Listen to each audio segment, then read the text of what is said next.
So children, in the previous classes we have discussed, we are checking up with the different phylums. Likewise, in this class we are going to discuss about the phylum Annelida. So coming to the phylum Annelida, let us first discuss about the general characteristics. So we were discussing about the general characteristics of different phylums. Likewise, let us discuss about the general characteristic features of the phylum Annelida. So coming to the general characteristics, they are exhibiting organ system level of organization, right? So they are having organ system level of organization. Then the next one is they are bilaterally symmetrical species, right? They are bilaterally symmetrical species. Then they are, if you are talking about the germinal layers, they are triploblastic, right? So they are triploblastic organisms. Then they are coelomates. Okay, they are having true coelom, true fluid filled body cavity, right? So true coelom is observed in case of these annelids. And the special features of these annelids, they are metamerically segmented. Okay, the segments can be easily identified from the outside itself. They are metamerically segmented body. These species are metamerically segmented body. And coming to the body plans, they are bearing the tube within the tube body plan, right? So they are having tube within the tube body plan. So once again let us discuss about this. They are having organ system level of organization. They are triploblastic. They are bilaterally symmetrical organisms bearing the true coelom. And the special feature of these annelids, they are metamerically segmented, having tube within a tube body plan, right? So coming to the life process. Right, see, if you are talking about before going to the life process, let us discuss about the body wall. Okay, so let us discuss about the body wall. See, the body wall of these annelids is also divided into three layers. The outermost layers is called as cuticle. Okay, the outermost layer is called as a cuticle, and the cuticle is highly rich in collagen fibers. Okay, so the cuticle is rich in collagen fibers. Then the normal outer covering cells, okay, that is the epidermal cells. Okay, so it is the epithelial cells. Then the third type, the innermost layer is the muscular layer.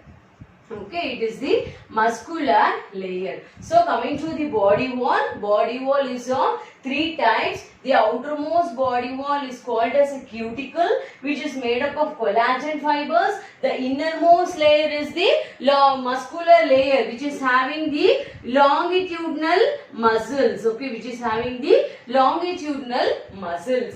Then coming to the body systems. So what are all the systems which are present in their body? See, as it is having tube within the tube body plan, so we can obviously say that they have two openings. They have completely formed gut. The anterior part could be the mouth and the posterior part could be the anus. So complete alimentary canal is being observed in case of these annelids. So coming to the process of respiration, they generally undergo cutaneous respiration. So they generally undergo cutaneous respiration. So what do you mean by the term cutaneous respiration? The respiration which takes place through the skin is called as the cutaneous respiration. Okay, the respiration which happens through skin is called as the cutaneous respiration. And then coming to the excretion, the excretion happens again. The excretion happens in again three different areas. Okay, so the excretion happens in the three different areas. First, septate. What is septate? The gap between the segments. So this part. Okay, the gap between the segments is called as the septate, and then through the septate excretion can be done. Next one is integument. Okay, integument is the surface of the body, that is cutaneous respiration, and other one is the pharyngeal. What is pharyngeal? Through the pharynx, the area where the pharynx is present.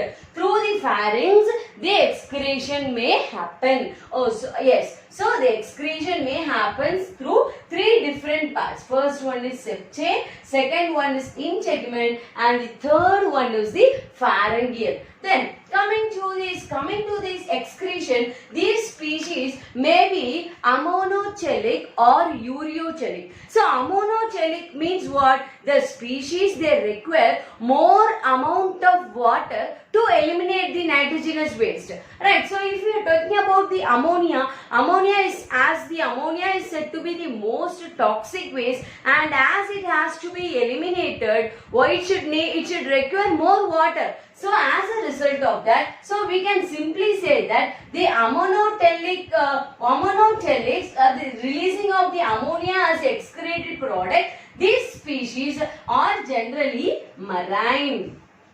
Okay, and some species excrete urea. Right, so such species are terrestrial. Okay, so this phylum Annelida may be ammonocelic or ureotelic. The species which are releasing ammonia as a chief excretory product is called as ammonocelic, and usually the species will be marine species. Then coming to the ureotelic, the chief excretory substance is going to be the urea, and as it requires less water when compared to ammonia, we can say this type of species are observed in the terrestrial species. Right. Then the major part which is present in the major part which is used for the elimination is called as nephridia. So nephridia is a special type of cells which are performing the process of excretion. Right. And then coming to the nervous system, this nervous system is not very well developed, but it consists of some neural structures for the conduction of the impulse. Right, so it consists of some neural structures. Where it is located? It is located around the pharynx in the circular manner. Right, it is present around the pharynx in the circular manner, and hence it is called as circumpharyngeal. Okay, the nervous system of this phylum, they are circumpharyngeal. Okay, it is circular in nature. The nerve ring which is circular around the pharynx. So it is a cluster of nerve ring which is present around the pharynx, and hence they are called as the circumpharyngeal. Then coming to the reproduction. And so we have seen about the digestive system. It has complete gut. So coming to the respiratory system, they are having cutaneous respiration. And coming to the excretion, we have discussed about the ammonocelic and ureocelic. And we have discussed about the three different parts through which the excretion occurs. We have discussed about the nervous system.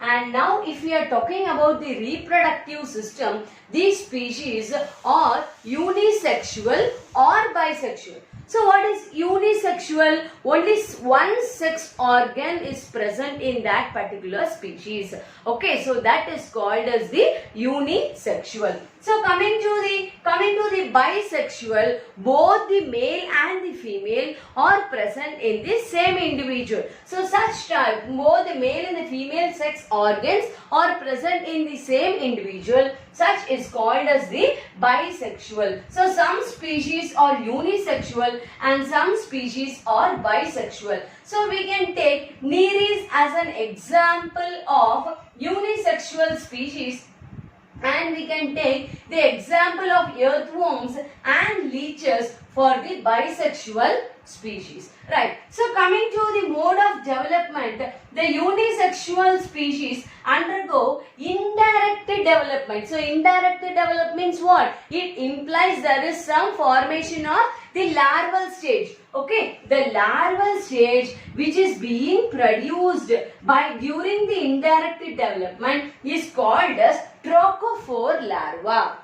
Okay, the larva which is being produced by the annelids during the indirect development, they are called as the taucophore larva. And regarding the bisexual species, they obviously undergo the direct development. So they are undergoing the direct development. No larval stage is being observed in case of these bisexual species. So these are about the general characteristics of the phylum Annelida. Now let us take up some examples. How does the body is present in some species? Right. So let us discuss how does we can discuss some concept of these annelids and how does their body arrangement is being done. Right. So for example, the first example we are going to take up with the Nereis. So if you are talking about the Nereis will be the healthy matured Nereis will be around 15 centimeters. They can grow up to 15 centimeters in length. Right. So this is going to be the first point. So coming to the second point, their body is metamerically segmented. You can see the segmentation in the body, right? So these species are metamerically segmented. And if you are talking about the species, we have, as it is having the tube within the tube body plan, you could see one opening in the anterior part and you could observe one opening in the posterior part. Okay, there is one opening in the anterior part and one opening in the posterior part. Right. So coming to the species, the extension of the species will be each segment consists of a leaf-like structure. Okay, the extension of the body has a leaf-like structure which is called as parapodia. Okay, so the leaf-like structure which is present on either side of the segments, they are called as the parapodia. And if you are talking about the functions of parapodia, the parapodia are useful for locomotion as well as the parapodia are sometimes involved in the process of respiration. Okay, so this parapodia are involved in the process of respiration as well as it supports the process of locomotion also. Right. And if we are talking about the body, above the mouth there is a triangular shaped extension observed. So you could observe an extension which is present above the anterior opening. So that if you talk, that extension is called as prostomium. Okay, that extension is called as the prostomium. Right. Then if we are minutely observing this prostomium consists of two pairs of eyes. Okay, this prostomium consists of two pairs of eyes. Okay, so two pairs of eyes are observed in the prostomium of Nereis, and on either side there is an extension observed that is called as the prostomial pulp, which is sensory. Okay, which is sensory. And also you can observe some prostomial tentacles also. Again its function is the process of sensation. Okay, so this prostomial pulp and the tentacles, they are supporting the sensory, right? Then here we are observing the two pairs of eyes and the protostome consisting of three parts. There are two pairs of eyes, prostomial pulp and the prostomial tentacles. Right. So if you are talking about the posterior part, okay, so if you are talking about the posterior part, you could find some tail-like appearance. Okay, so a tail-like appearance which is present below the lower opening, it is called as anal cerci. Okay, it is called as the anal cerci.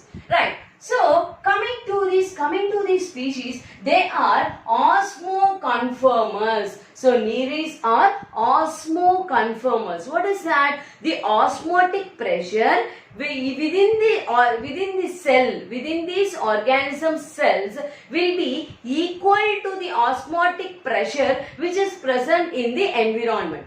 Okay, so they are maintaining the osmotic pressure internally as well as the externally. So based on the external environment, these species are able to maintain its own body osmotic balance, and hence they are called as the osmoconformers. So these species are called as the osmoconformers. Right. So this species, what is that? It constitutes of two stages. If you are talking about the Nereis is what is that? It is in two stages. First one is the non-reproductive stage and the reproductive stage.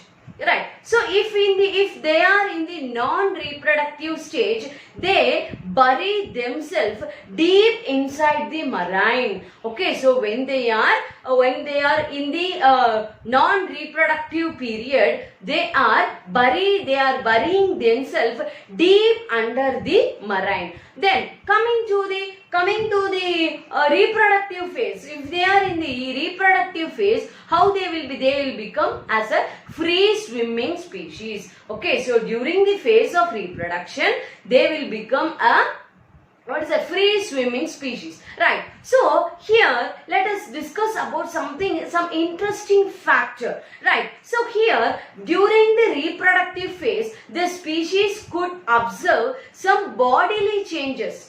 Okay, so the reproductive part which is present in the posterior part of the species undergo certain changes. Right, so some certain changes are being observed in the in the body structure. Okay, so that structure, when the species is in the normal form, it is called as atoke. Okay, so there is no bodily changes observed, and during the process of reproduction, there is some body changes occurs. Okay, that body change, the changes which are happened in the body for the process of reproduction is called as epitoke. Okay, so before the process of reproduction, before the body changes, the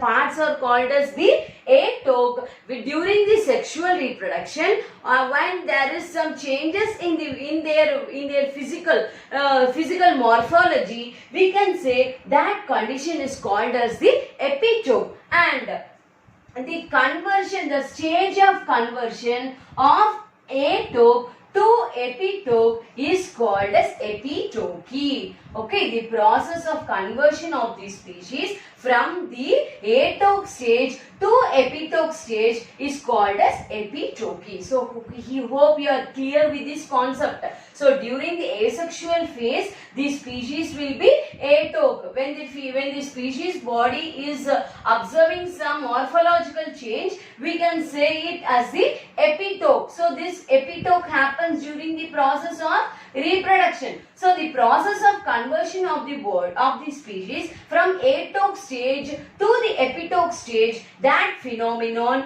is called as epitoky. Clear? Then let us take up with the next example. If you are discussing about the leeches, we have seen about the Nereis, and we are talking about the leeches. If you are taking the leeches, we can simply call it as the heroine. Right. So this leeches, the body segmentation of the leeches, it is fixed.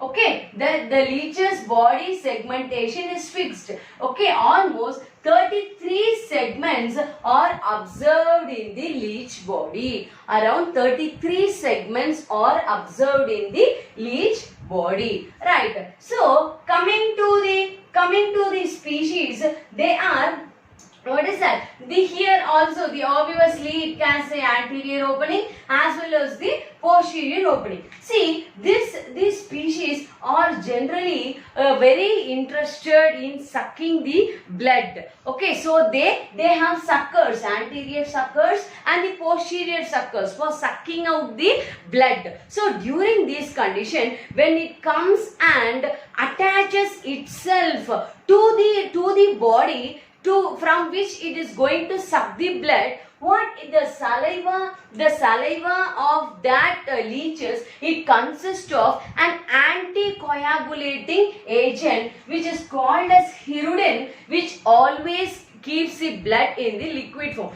Just an example, if a mosquito comes and sits in your body, immediately you feel the pain that mosquito is biting you, and you snatch it and it dies. This is the general phenomenon which happens. If at all, if a leech is coming and attaching itself to your body, the saliva of the leech, it consists of some special juices or some special chemical substances which numb that particular area, and you will not be aware that these leeches are in attachment to your body. Right. So in that case, after making the place numb, these suckers start sucking the blood from your body. Right. So obviously the sucked blood are stored in the crop of the species. When the crop is filled, the leeches, they themselves detach from your body and they move away. Right. So then they move. Then after some time, when the area which is numb becomes normal, you tend to feel the pain that you had an insect bite. Right. So this is the special feature of the leeches. Right. So coming to the body cavity, the true coelom is exhibited only in case of excretion as well as the reproduction. Okay, the true coelom, the fluid filled body cavity, is present only in the excretion as well as the reproduction. So what about the remaining part? The remaining part consisting of a fluid filled tissue called as botryoidal tissues. Okay, so these tissues, botryoidal tissues, are present in the other organ systems of these particular species. And clitellum, what do you mean by the term clitellum? So clitellum is the part which supports the formation of cocoons. Okay, after reproduction, formation of cocoons happens in the clitellum area, clitellum part. So coming to the clitellum, this clitellum occurs only during the process of reproduction, and in other time there will not be any clitellum observed. But in case of earthworms, this clitellum is present throughout their lifetime. Right. Then let us, after leeches, let us take up with the some small annelid, tubifex, which is commonly called as blood red worm. So if you are talking about these tubifex are present in the highly polluted water. Right. So as it is present in the highly polluted water, we can easily say that there will be oxygen depletion. There will not be oxygen. So in order to compete in that environment, these species have high rate of hemoglobin. Okay, these species have high rate of hemoglobin to sustain in the part where there is less oxygen content. So in the next class, so hope you are very clear with all the concepts here, and in the next class let us take up with the next example. We can discuss something about the earthworms in detail, and also let us discuss about the classes of the phylum Annelids.